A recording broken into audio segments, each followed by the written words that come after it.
사랑과 은혜가 풍성하신 하나님 아버지 감사합니다. 오늘 주일 주님의 말씀을 듣기 위해 이 자리에 앉게 하셨습니다. 우리의 모든 삶을 주관하시는 하나님 아버지께 우리의 마음을 오늘 내려놓습니다. 하나님의 음성을 듣기를 원하며 하나님께서 보여주시는 비전을 보기 원합니다. 오늘 이 말씀을 통해서 우리의 삶 가운데 우리가 살아갈 길들을 제시하여 주시옵소서. 우리가 주저앉아 있다면 우리를 일으키시는 힘이 되게 하여 주시옵소서. 예수님의 이름으로 기도합니다. 아멘.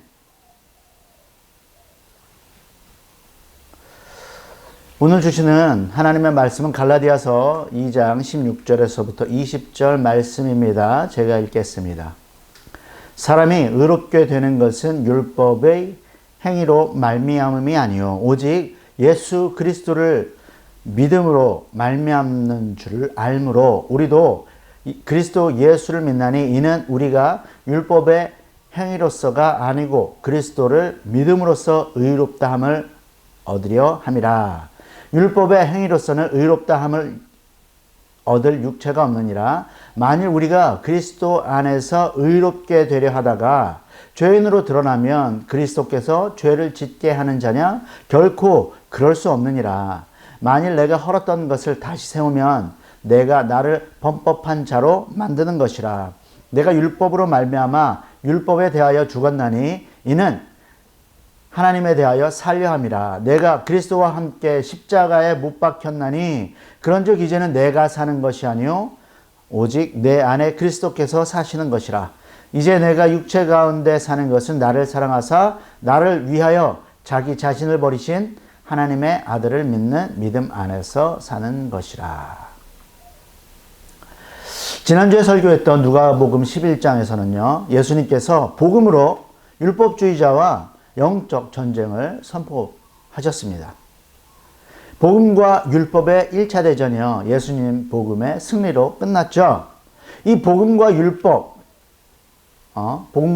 영적 전쟁이요. 바리새인과 서기관들로부터 시작해서요. 사도 시대에는요. 바울과 유대인 출신의 그리스도인 교사들과 2차 대전으로 이어져요. 승리의 열매로서 우리와 같은 이방인 그리스도인들에게 오직 믿음으로 구원받는 그 복음의 메시지가 분명하게 전달되고 있는 것입니다.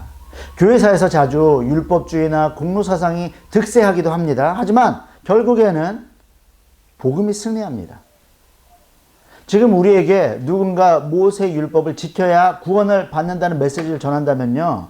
대부분의 그리스도인들은 그것이 다른 복음이라는 걸 알아차리죠.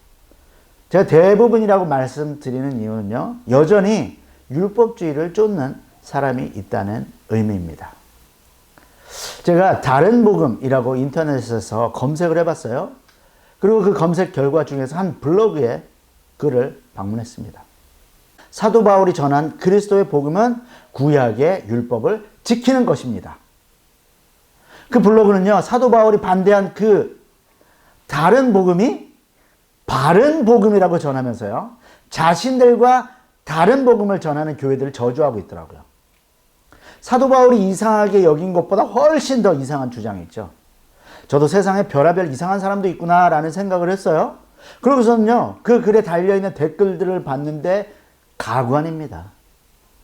그 말도 안 되는 다른 복음을 따르는 이상한 사람들의 숫자가 수백이었어요. 그 댓글들을 보면요. 헛웃음이 나올 뿐입니다. 물론 그 내용을 퍼뜨리고 있는 사람들이 진짜 서로 도와가면서요. 그 몸글도 쓰고 댓글도 쓰고 있다는 것을 파악하는 것은 어려운 일은 아니었어요. 그럼에도 불구하고요. 2000년 전의 이 초대교회를 박해하던 그 다른 복음이 지금 이 시대에도 존재한다는 것이 참 어이없을 따름입니다. 사도 바울이 갈라디아 교회에 편지를 쓴 가장 중요한 이유가요. 유대인 출신의 그리스도인 교사들이 전한 다른 복음 때문인데요. 그 문제, 다른 복음의 중심에는요. 아브라함의 할례가 있었습니다. 유대인에게 할례, 창세기 17장에서 유래하죠. 하나님께서 아들을 주시기로 아브라함에게 약속하시면서 이제 후로는 내 이름을 아브라함이라 하지 않고 아브라함이라 하리니 이는 내가 너로 여러 민족의 아버지가 되게 함이니라. 이 말씀을 하시면서 언약의 표시로서 집안의 모든 남자들에게 할례를 행하도록 명령하십니다. 그 할례의 대상과 방법은 이래요. 너희의 대대로 모든 남자는 집에서 난 자나 또 너희 자손이 아니라 이방 사람에게서 돈으로 산 자를 막론하고 난 지 8일 만에 할례를 받을 것이라. 네, 집안에 있는 모든 사람이에요. 이방 사람들도 포함해서요. 할례는요, 모세율법을 받기 430년 전에 받은 것입니다. 아브라함이 받은 이 행위율법이죠. 아브라함을 믿음의 조상으로 믿는 유대인에게 할례는 가장 중요할 뿐만 아니라요, 언약 백성의 분명한 표식이죠. 이 갈라디아서 주석을 쓴 이 티모티 조지라는 사람은요, 예수님 당시의 할례에 대해서 이렇게 설명해 주는데, 기원전 160년경에요. 시리아와 팔레스타인을 다스렸던 이 안티오쿠스 4세가 있습니다. 그 사람 아주 사악한 황제였어요. 성전에 예루살렘 성전에요, 제우스 신상을 세웁니다. 그리고 여호와의 번제단 앞에 돼지를 제물로 바치게 했습니다. 그리고 민간에는요, 할례를 금지시켰어요. 이 할례 금지는요, 할례를 받은 아기뿐만 아니라 그 아기의 어머니를 사용하게 만들었습니다.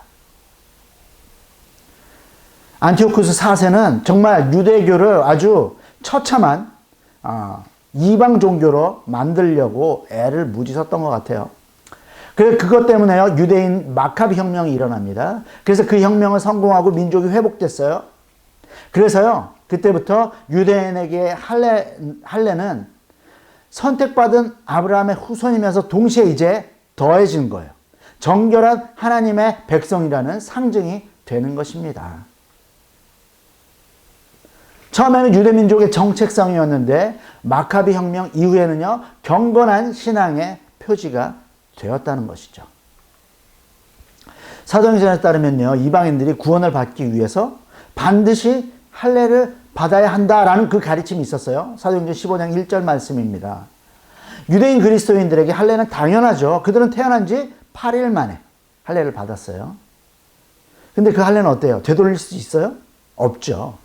자신들은 아브라함의 자손으로서 언약 백성입니다.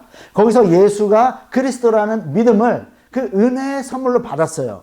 그러니까 그들은 할례라는 큰 특권을 가지고 있어요. 그러면서 믿음이라는 은혜의 선물도 가지고 있어요.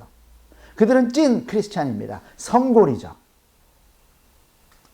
그런데요, 창세기 17장 그 할례의 규례에 보면 이방인들도 아브라함의 권속이라면 할례를 받아야 한다라고 규정하고 있잖아요. 그래서요, 그 이방인이 그리스도인으로서 온전한 구원을 얻으려면 예수 그리스도를 믿는 것에 더해서 그 증표로서 할례를 받고 아브라함의 권속에 포함되어야 한다라고 가르친 겁니다.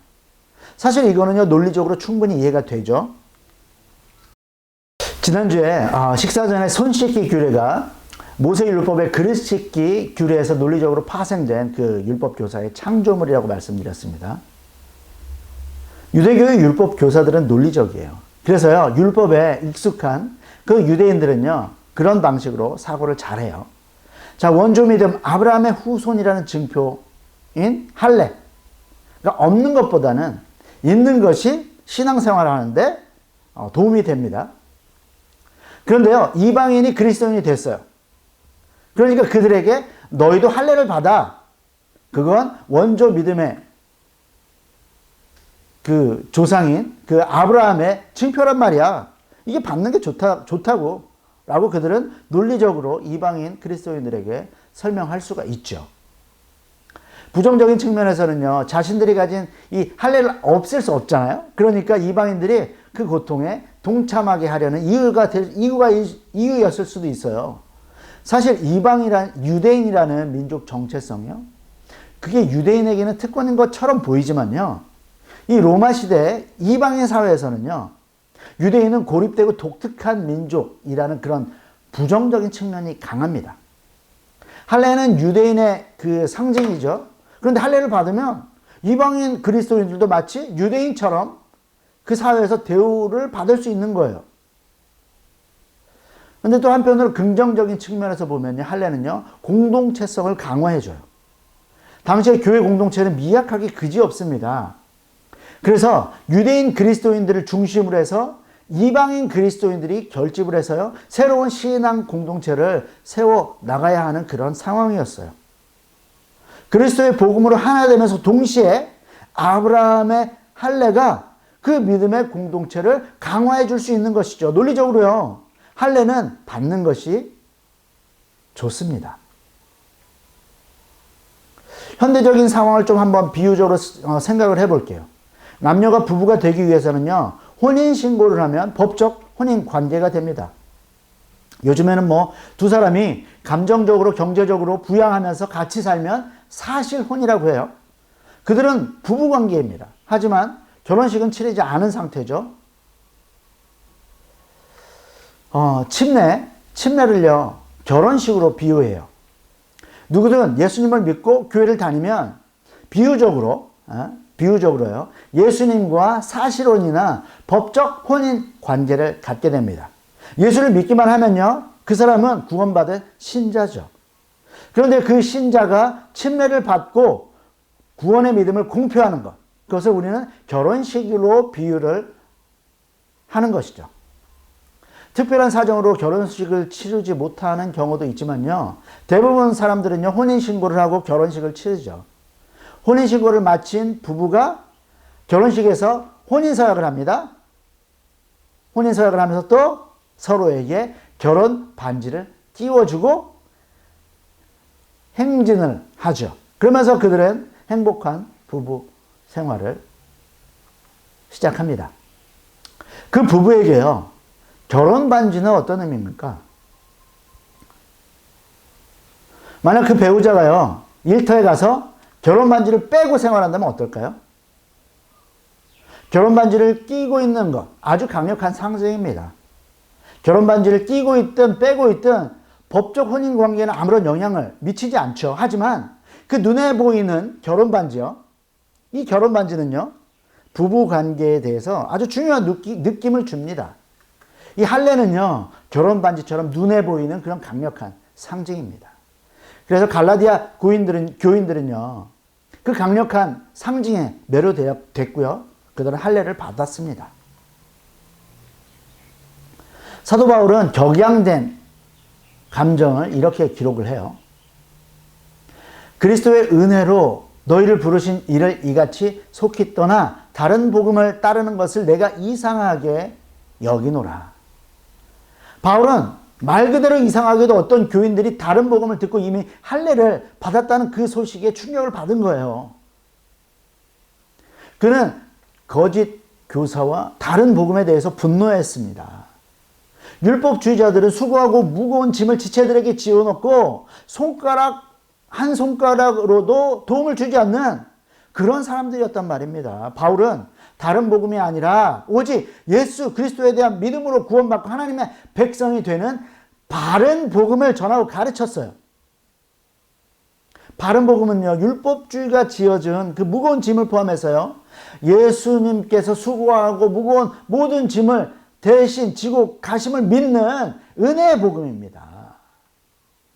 은혜는 그들이 받은 구원이 전적으로 하나님 편에서 시작된다는 의미예요. 하나님께서 보내신 예수님을 믿을 때 그들에게 성령을 부어주셨습니다.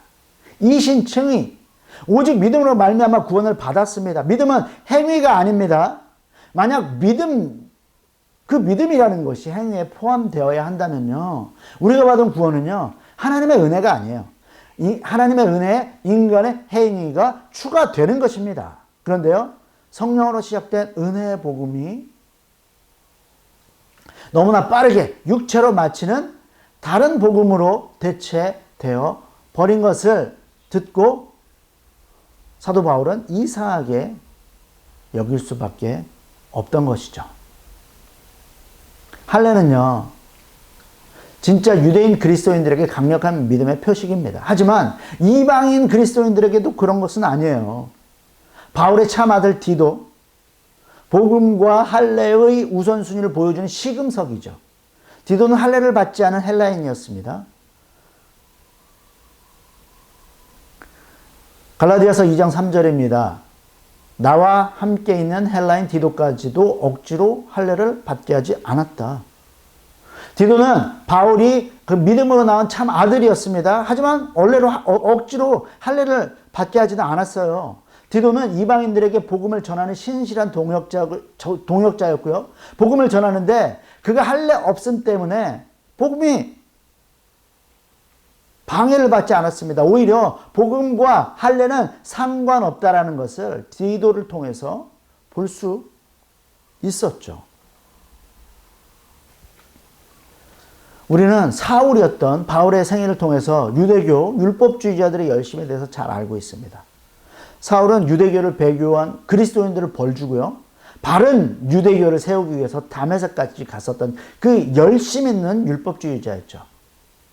갈라디아서 4장 17절을 보니까요. 거짓 교사들은 다른 복음을 전파하는데 열심을 내었습니다. 그들의 열심은요. 은혜의 복음을 버리고 거짓 교사들, 자기들을 따르게 하려는 나쁜 의도를 가지고 있었다라고 바울은 분명하게 지적을 합니다. 바울은 그들을 비판하는데 자신이 사울이었었던 때처럼 그리스도인들을 박해할 정도로 아주 악행을 저지르고 있다라고 지적하는 것입니다. 그런 그들의 열심에 대해서 바울은 한시도 복종하지 않았습니다. 그는 다른 복음을 절대로 용납하지 않아요. 그는 그 할례는요, 그리스도께서 십자가에서 흘리신 피를 헛되게 만드는 박해입니다. 할례는요, 그리스도의 본을 따르기보다는 아브라함의 본을 따르려는 어리석음인 것입니다. 인간의 어떤 행위도 은혜로 받은 구원에 일조할 수 없다는 것. 그것이 갈라디아서 복음의 핵심입니다. 그렇다고 우리가 구원받은 다음에 뭔가 해야 할 일은 없는 것인가요? 라고 물어볼 수 있습니다. 그렇죠. 그건 당연한 질문입니다. 바울은요, 갈라디아 교회에 이렇게 편지합니다. 내가 이르노니 너희는 성령을 따라 행하라. 그리하면 육체의 욕심을 이루지 아니하리라. 육체의 소욕은 성령을 거스르고 성령은 육체를 거스르나니 이 둘이 서로 대적함으로 너희가 원하는 것을 하지 못하게 하려 함이니라. F.F. 브루스라는 이 주석가는요, 이 구절에 대해서 이렇게 해석을 하는데요. 바울 자신이 과거의 율법을 따라 행할 때 그것이 육체의 소욕을 거스르는 것이라고 믿었습니다. 하지만 율법을 지키려던 그리스도인 박해가 육체의 소욕을 거스르기는커녕 자신의 소욕을 채우는 길이었음을 고백한 것입니다. 그래서요, 사도 바울은 성도들에게 명령하는 거예요. 성령을 따라 행하라. 문자적으로 번역을 하면 성령을 따라 걸으라. 믿음으로 시작했다면 성령을 따라 걸어가야 한다. 그래야 성령으로 마치게 되는 것이다. 자, 바울에게는요, D자 돌림의 두 아들이 있어요. 하나는 디도요, 다른 하나는 디모데입니다. 디도는 할례를 받았지만 디도는 할례를 받지 않았지만요, 디모데는 할례를 받았습니다. 자, 바울은 복음과 율법의 이 적대적 관계와 상관없는 디모데의 할례는 허용을 했어요. 이게 일관성 없는 행동이라고 비판받기도 해요. 디도는 할례를 하고 디도는 할례를 받지 않고 디모데는 할례를 받고 일관성이 없는 것처럼 보이죠. 하지만 그 결정은요, 성령을 따라 행한 것으로 믿습니다. 성령을 따라 간 결과로 디모데는요, 신실한 초대 교회의 지도자로 남게 되는 것이죠. 하지만 이방인 디도가 할례를 받았으면 어땠을까요? 아브라함의 할례는요, 남자들에게만 해당되는 규례입니다. 만약 율법 교사들의 주장처럼 구원받기 위해서 반드시 할례를 받아야 한다면요, 지금처럼 남녀 차별이 없는 사회 상상을 해보십시오. 그 논리적인 그들의 사고를 본다면요. 손 씻기 규례처럼은요. 여자를 위한 할례 율법을 만들어냈을지도 모릅니다. 그리스도 복음에는 남녀 차별이 없습니다. 할례를 받아야 구원을 받는다면 그런 결론에 도달할 수밖에 없죠. 여자 할례를 원하십니까? 육체의 소욕은요, 무거운 짐을 지울 뿐입니다. 성령을 따라 걸어야만 안식을 얻을 수 있습니다. 우리 시대가 경계해야 하는 다른 복음은요, 무엇일까요? 구원을 위해서 할례를 받아야 하고 안식일에 예배를 드려야 하고 코셔 율법에 따라서 음식을 가려 먹도록 강요하는 그런 모세의 율법주의가 아닌 것은 분명해요. 그러나 교묘한 율법주의는 여러 가지가 있습니다. 교회에서 율법주의 폐해 중에 한 가지는 정죄예요. 먼저 교회가 가지고 있는 그 봉사나 그 헌금에 대한 기준, 그거에 미치지 못하면요, 먼저는 스스로 정죄해요. 나는 신앙 좋은 것 같았는데 이 정도도 못하네. 난 참 신앙도 별로고 인간도 별로인 것 같아. 그런 자기 정죄를 하면서 이제 열심을 내기 시작합니다. 열심히 노력해요. 이런저런 봉사도 하고 헌금도 많이 해요. 그렇게 자기 열심에서 어느 정도 신앙적인 만족감을 느껴요. 그러다 보면요, 옆을 보게 됩니다. 옆을 보고 교회는 잘 나오는 것 같은데, 교회 신앙생활한 지 오래된 것 같은데, 자기보다 열심히 없는 사람들 정죄하기 시작해요. 야, 왜 저 사람은 저것도 못하나? 저 사람은 장로가 돼가지고 왜 저것도 안 하지? 권사, 집사면 뭐해? 그 정도도 못하나요? 그래서 율법은요, 나를 정죄하거나 타인을 정죄하는 그런 저주가 되는 것입니다. 심판과 정죄의 권세, 그건 오직 하나님께만 있죠. 그런데 율법주의는요, 자신이 하나님의 자리에 앉을 수 있다라는 그런 착각을 하게 만들어요. 그건 저주입니다. 현대의 율법주의는요, 자기 중심적인 열심이에요. 자, 우리가 경계해야 되는 또 다른 복음, 그것은 행위 없는 복음이에요. 나만 믿고 구원받으면 되지. 예수님이 다 해주셨으니까. 야고보서에서는요, 행함이 없는 믿음은 죽은 믿음이다 라고 가르치고 있죠. 거기서 강조하고 있는 행함은요, 유대교의 율법을 지키라는 것이 아닙니다. 성령을 따라 행하라는 갈라디아서와 다르지 않은 말씀이에요. 야고보서는요, 교회에서 어려움을 당한 성도들을 말로만 위로하지 말고 실제적인 방법으로 도와주라고 말씀하십니다. 누군가가 말이나 행동에 실수를 해서 손해를 입히더라도 그 사람을 용서하고 온유한 심령으로 바로 잡아주라는 말씀입니다. 그런데 사실 그 일은 쉬운 일이 아니죠. 이해하고 용납하고 더 나아가서 용서하는 것, 인간적인 경험이나 지혜로 가능하지가 않아요. 어려운 일입니다. 육체의 소욕을 따라서 억지로라도 도움을 줄 수 있어요. 그래, 한번 해보자. 그런데요, 많은 경우에 그것은 짐을 더 쥐어주는 결과가 될 수 있어요. 내가 도와줬는데 너도 뭔가 도와줘야 되는 거 아니야? 거기에는 은혜가 없는 거죠. give and take예요. 그것은 율법주의입니다. 참 인간의 속내 알 수 없습니다. 그 알 수 없는 인간관계, 어려운 인간관계를 잘 풀어나가기 위해서는요, 성령의 지혜가 필요합니다. 성령을 따라 걸어야 그 문제가 해결이 되는 것이죠. 진짜 엄마를 구별하는 솔로몬의 지혜, 바리새인과 서기관들의 마음속에 악독과 탐욕이 가득하다는 것을 간파할 수 있는 성령의 지혜를 따라 행해야 30배, 60배, 100배의 성령의 열매를 얻게 될 것입니다. 여러분이 믿는 복음이 자신의 삶의 기준이 되어서 말하고 행동하고 박해를 당해도 인내하며 복음 전파를 위해서 성령과 동행하고 있습니까? 교회는 매주 출석하면서도 다른 사람에게 너 교회 다니는 사람이었어? 라고 반문을 받아본 사람. 예배는 드리고 있는데 오늘 날씨 너무 좋은데 그때 차라리 놀러 갈걸? 이라고 생각하는 사람. 전도를 받아서 예수를 믿게 됐는데 자신은 다른 사람에게 한 번도 전도해보지 못한 사람. 그런 사람이라면요, 혹시 내가 믿고 있는 이 복음이 다른 복음은 아닌지 점검해 볼 필요가 있습니다.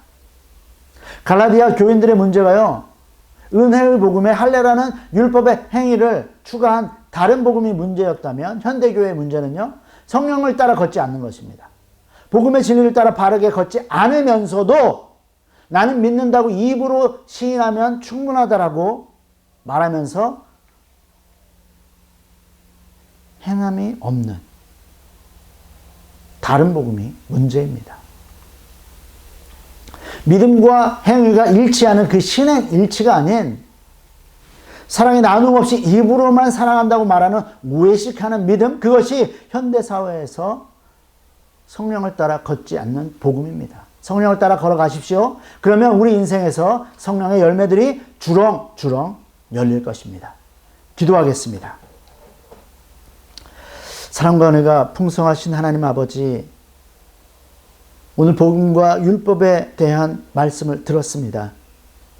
나의 삶이 율법으로 점철되지는 않았는지 되돌아보게 하여 주시옵소서.